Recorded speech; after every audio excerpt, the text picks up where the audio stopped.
just keep right behind me, mate. We've got to try and stop it before it gets any further across.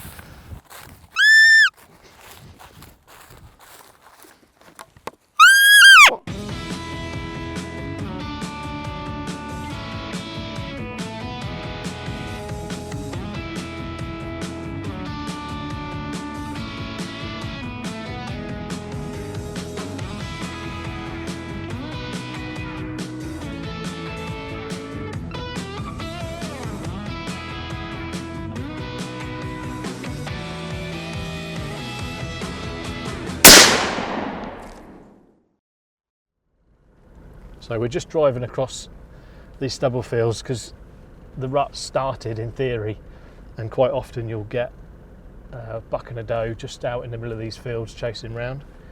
And I think I've just spotted a roe deer of some sort moving from right to left through the middle of the next field over here, but I've just lost it again now. It might have gone down into a little dip. We'll just give it a couple of minutes, see if we can spot what it is. And if it's a buck, then we can jump out, try and get closer, get behind one of these bales and have a bit of a squeak and see if we can get it closer. Yeah, there it is. It's just come out of a dip in the field. It's a buck. So what we'll do is we'll just leave the truck here. We'll just head straight down to it, get in behind one of these bales and just have a call, see if we can get it across to us. But it's started on the move already. Let's go.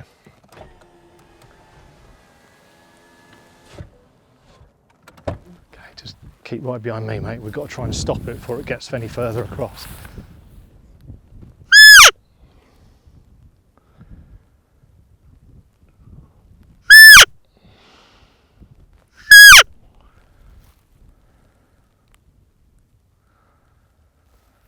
He's just gone straight across into that maze. The wind's not actually as good as I thought it was going to be. It's sort of blowing from us to him anyway. I was hoping as we got out of the truck it was just going to be coming across him a little bit. I think what we'll do is we'll just head back to the truck and we'll come around the other side here and try calling from the wood in the distance, or from that direction. Just try and, at least we'll have the wind right, try and get him out across that way. He was on a bit of a mission anyway, wherever he was going. Right.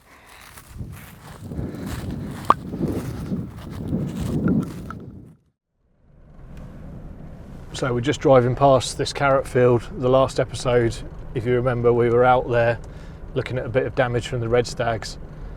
But that's mostly gone now, apart from a little bit across the top where the carrots are a bit smaller. And it looks like those red deer have moved on somewhere else. So managed to get away with that one this year.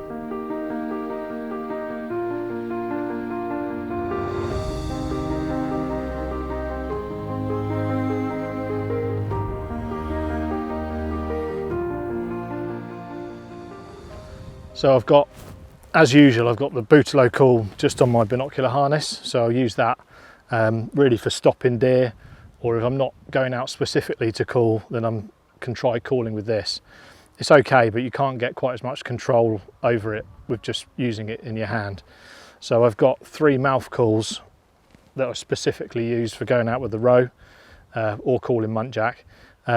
We've got this Nordic roe call, which we used last rut and had some success with, but as of yet I haven't had any success with this one this year. We've got the little cherrywood call, which has got that adjustable screw in the top to alter the pitch. That tends to be better for muntjac really, because it's quite a quiet call. You can get the sort of same pitch as a muntjac fawn squeaking away. And then we've got the one that I've mostly used and over the years have had the most success with. It's the Bootaloo Mundblatter. So it's got a short call one end, which is the roe kid call, and the longer call, which is the doe call. So I tend to start with the short end, a quiet call, and then after 5-10 minutes give it a go with the bigger end. And if the wind's in the right direction, you can actually call them from a long way away with this, because it's quite loud, especially if you cup your hands around it. So that's the one we'll probably try to start with. We're going to head out the back here into a potato field and just call across that, see if we can pull that roebuck out of the maize cover crop that he went into.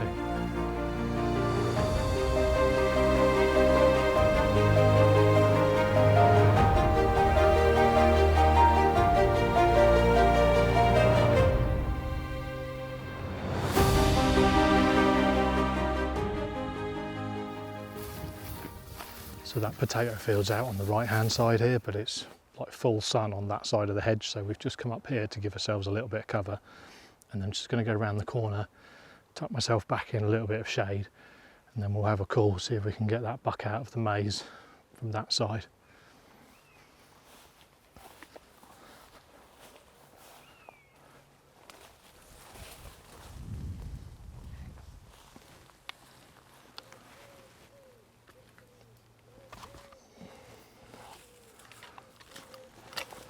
So I reckon he went in that maze, the other side of the hedge where that irrigation reel is. So we'll have a call from here. We've got the wind coming towards us this way. So it's just whether A, he's still up and about, whether he's sat down and gone to sleep, B, whether he can hear us, and C, whether he comes down far enough to get a safe shot.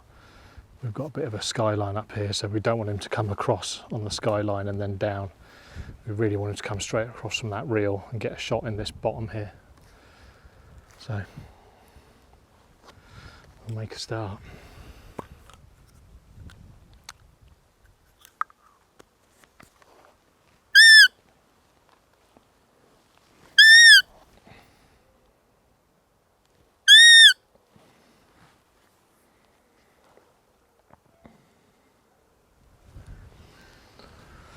So, as I said before, there's quite a stiff breeze coming down from in front of us, so with that quiet kid call, I'm not sure he'd hear us if he was in that maze anyway, but it's always worth starting off on a quieter call, because if there's anything close to you and you go too loud, you can actually spook them straight away. I kept seeing some pigeons sort of lifting out the potatoes, so I was wondering whether he was coming through and spooking those as he was coming, but they're obviously just flapping about on their own accord.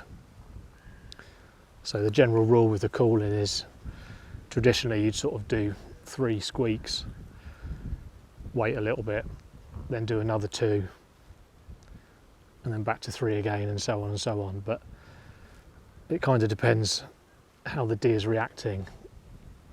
If you actually call one in, you can see how it's reacting to the call. You might do more squeaks, you might do less. So we've been doing those quiet ones for about 5 minutes, so we'll go on to a louder doe call and see if we have any more luck doing that.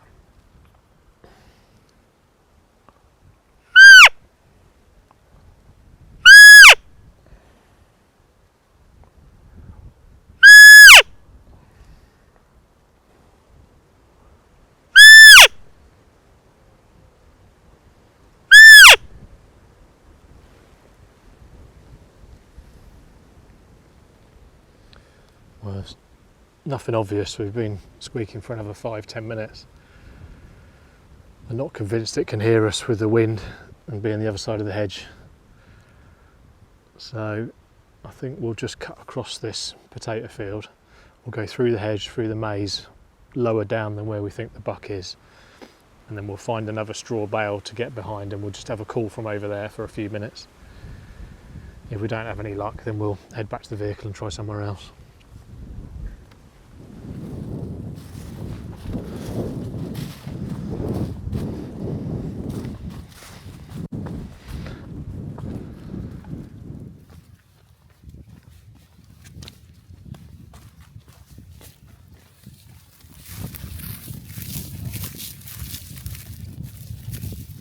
So we've just come through.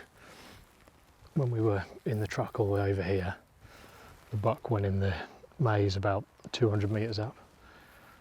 So we'll have a call from here, see if it comes down. It might come down the maze here.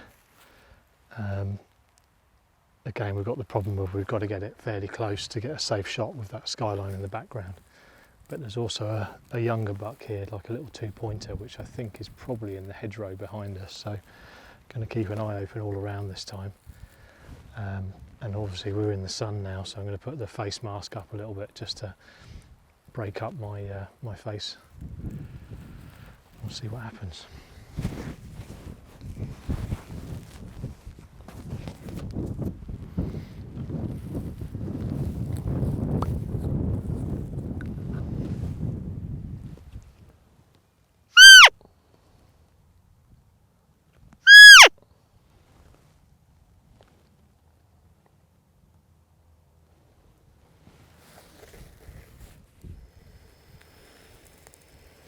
Well, we've tried for another 10 minutes here. There's no action as far as I can see. So we just have to assume that that row's gone in, sat down, gone to sleep, or he's found a doe. Sometimes it works, sometimes it doesn't. And when it works, it usually works quite quickly. So we'll give up on this one, head back to the truck, and we'll go and have a look somewhere else.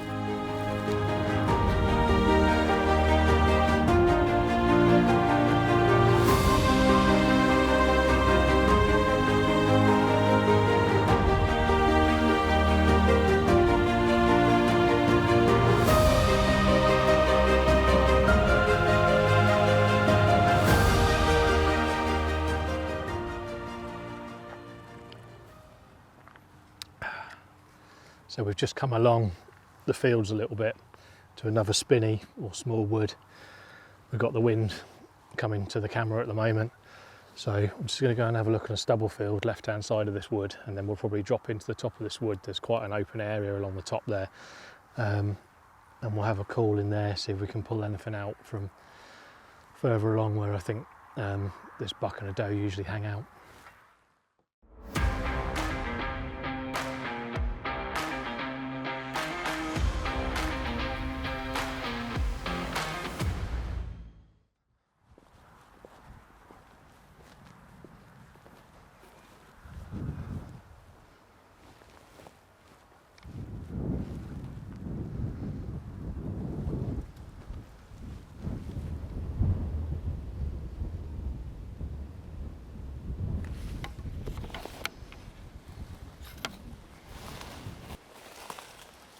So because we've come into the wood rather than calling out on the field, I always start by breaking some branches off and then just thrashing them around a little bit.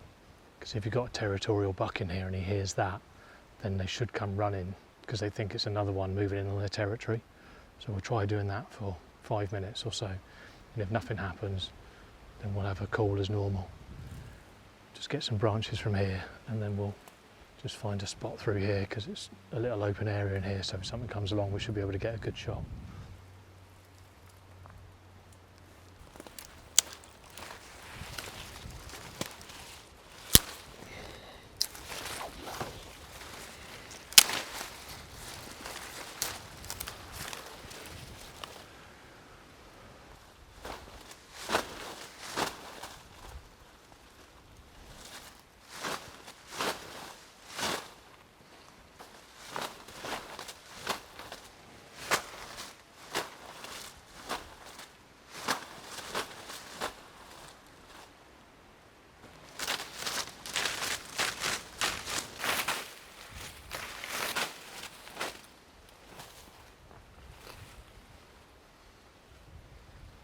Got to be really observant when you're thrashing the branches around, because if something's coming towards you, then obviously you're making quite a lot of movement with your arms and hands. But if it works, they literally come storming in, much better than they do when you're calling them. Again, we've got that wind, so I'm not sure how far this noise is going to carry.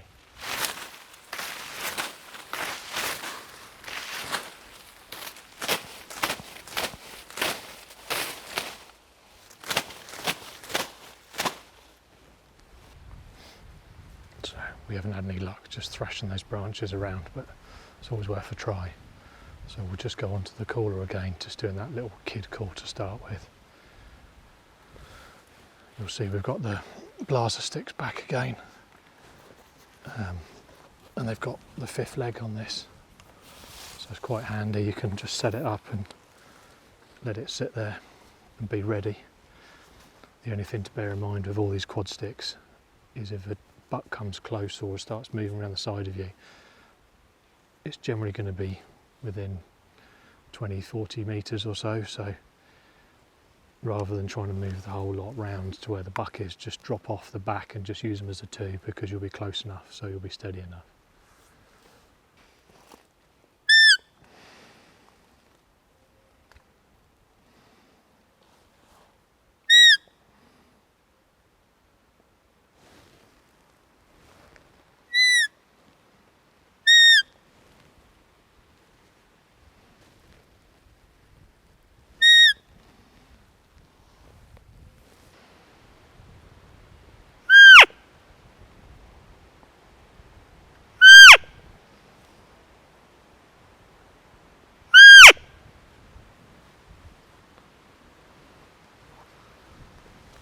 don't appear to be having much luck at the moment.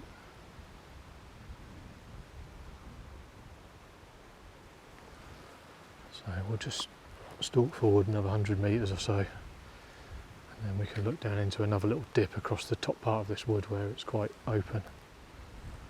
Try from over there.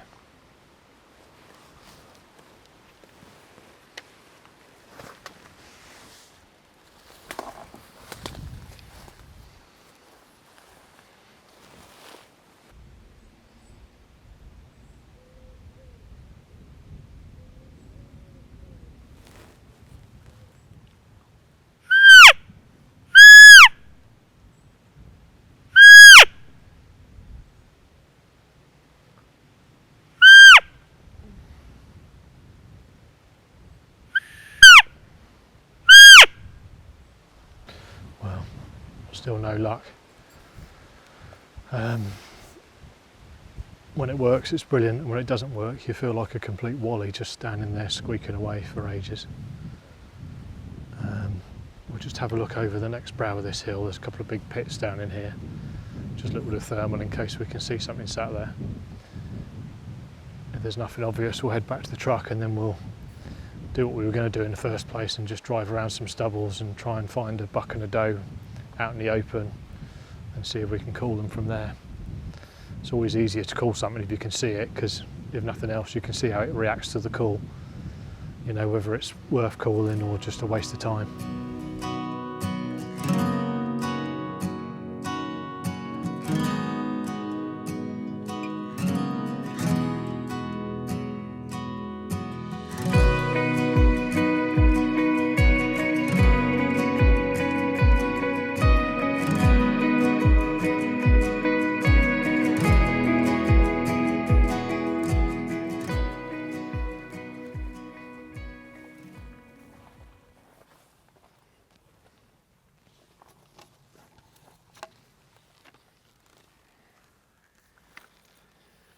Just going to use this reel as a bit of cover and just try calling, because sometimes there's a buck hangs around in this weedy area in front of me over here.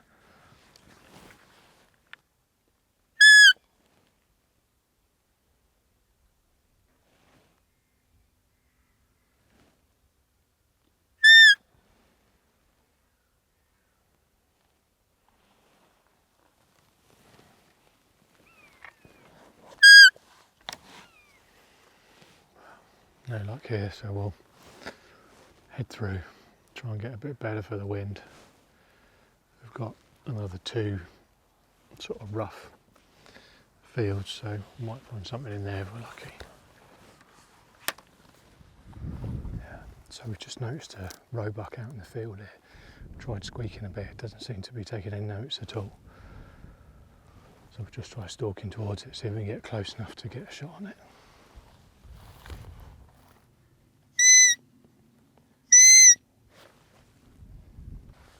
Yeah, so I can see the buck's head. He's sat down in these weeds, not interested in the call at all.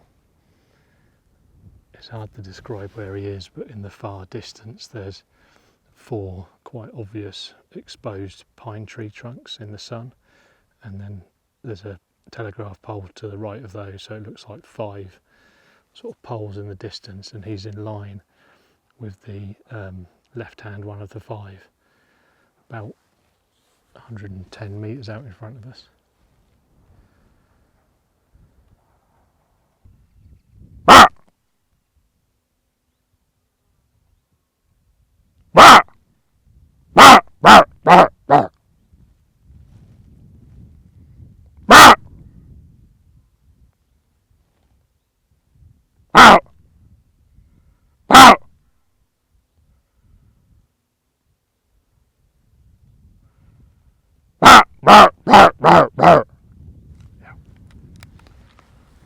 Do you want it?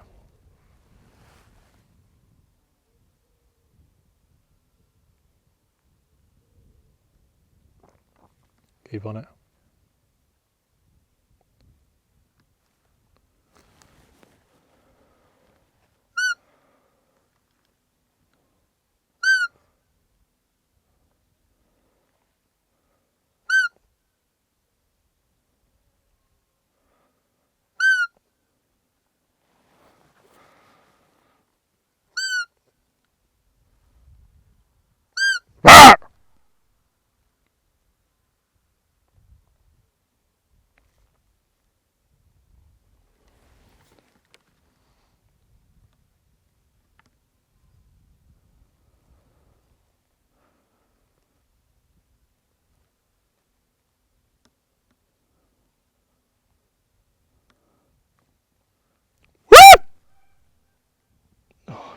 behind a weed.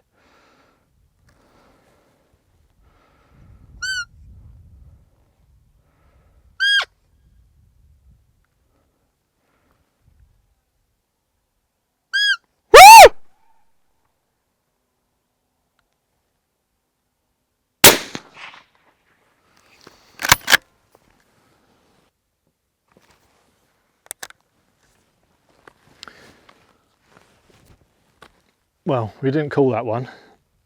It was just laid out in front of us here, about 80 metres away. As I was squeaking, it was turning its head, so it knew we were here or something was here, but it just wasn't interested in coming at all.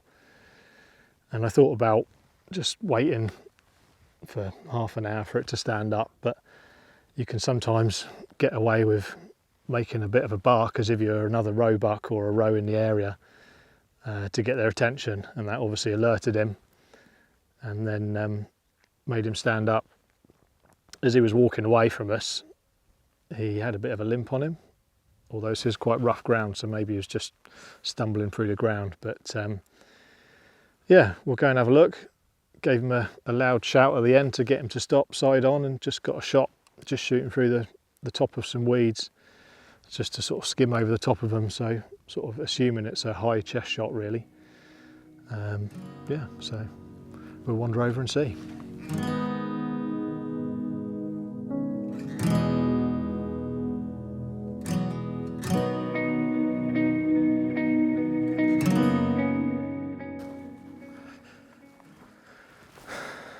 There we go. Just dropped on the spot pretty much, I think, from what I recall. You guys will have already seen.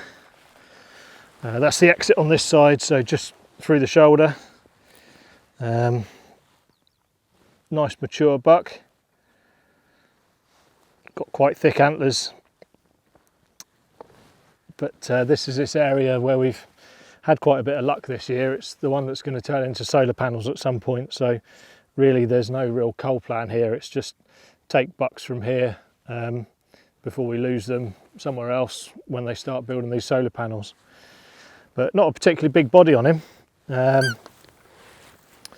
Like I say, he looked like he was limping on one of these legs, but there's no obvious, there is here on his sort of foreleg here. There's a big wound on there, looks like, or feels like it was broken in the past and it's re-healed, and there's quite a lot of swelling around the area, so that's why he was limping. Perhaps that's why he wasn't really interested in the call, because with that limp he's not quite as mobile and aggressive as he would be in the normal sense of the world. So yeah, good one to take.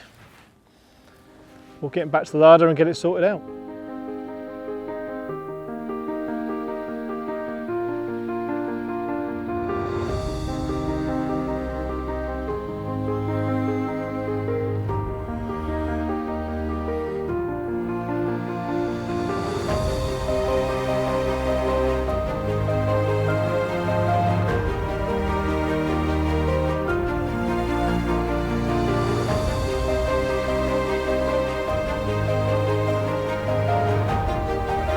Well, there we go. It wasn't quite the roebuck calling video that I'd hoped for, but if you go back and look in the old videos from several years ago, you'll find some really good videos where we actually called up quite a few bucks over the years. We didn't really do anything wrong tonight, just didn't work, and that's just sometimes how it is. If when you're calling at home, you're calling does up or muntjac, then you're making the right noises, and sometimes the bucks just don't want to come. Even if you can see them in the field, they're just not interested. So yeah. We could have carried on a bit longer and tried to call something else, but I can't really shoot another one. It's not fair on the clients that come in through the rest of the roebuck season, and also it's good practice not to call up bucks that you don't want to shoot, because you're basically educating them that obviously there's a human at the end of that call, and in the future when you want to try and call them, they might not come because of that. So yeah, hopefully you enjoyed it, hopefully you learned something, and we'll be back again in August. Red stags will be open again, so it will be either spikers, young stags, roebucks or muntjac.